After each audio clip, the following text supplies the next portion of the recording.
Wednesday. It's time for our second challenge for the month of March.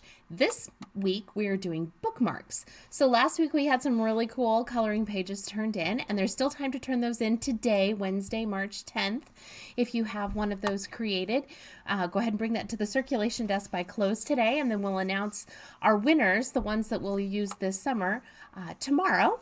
And while you're here, you can pick up your bookmark sheet. So you'll get a blank sheet like this that has 3 bookmarks on top of it, 3 different options, and the instructions are below. And basically you have 3 ways of designing a bookmark. One is full color, the other is just an outline, and the other one is to do like a monochromatic shading. So something that maybe isn't supposed to be colored, but is shaded, but it's still black and white. And those we can copy in various ways. So full color ones we'll copy in full color.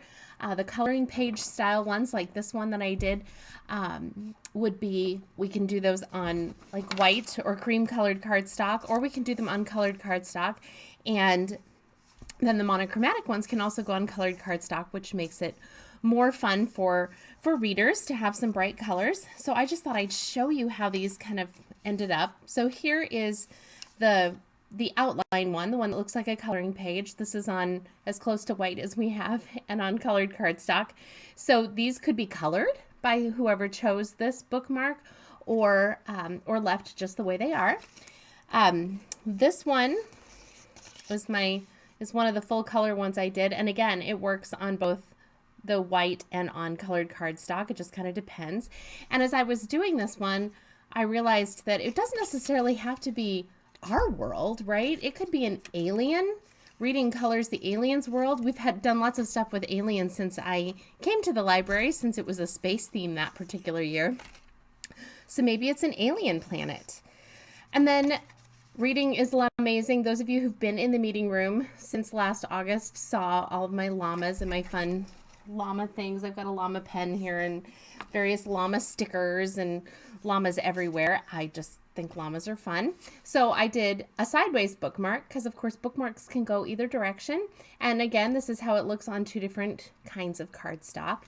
So when you are creating your bookmark, think about the final product. So what is it going to look like when it's copied? Because of course copies look a little bit different. So vibrant colors are important. I did notice that in a few places I didn't get my pencil erased under my underline.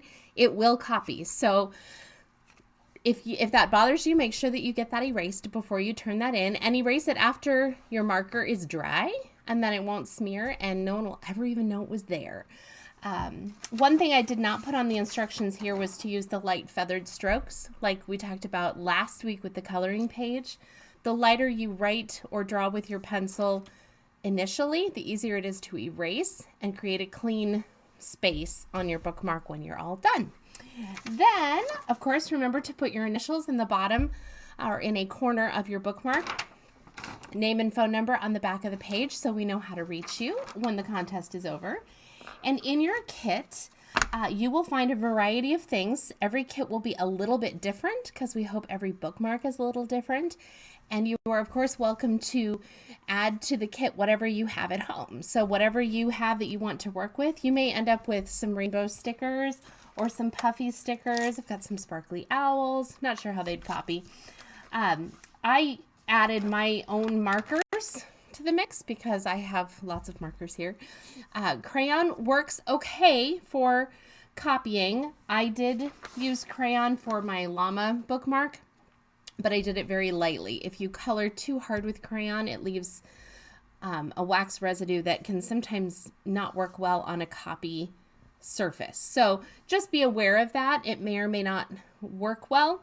But of course, crayons are fine, markers are fine, pencils are fine, whatever you have, whatever you like, and then whatever supplies you choose to use from your kit.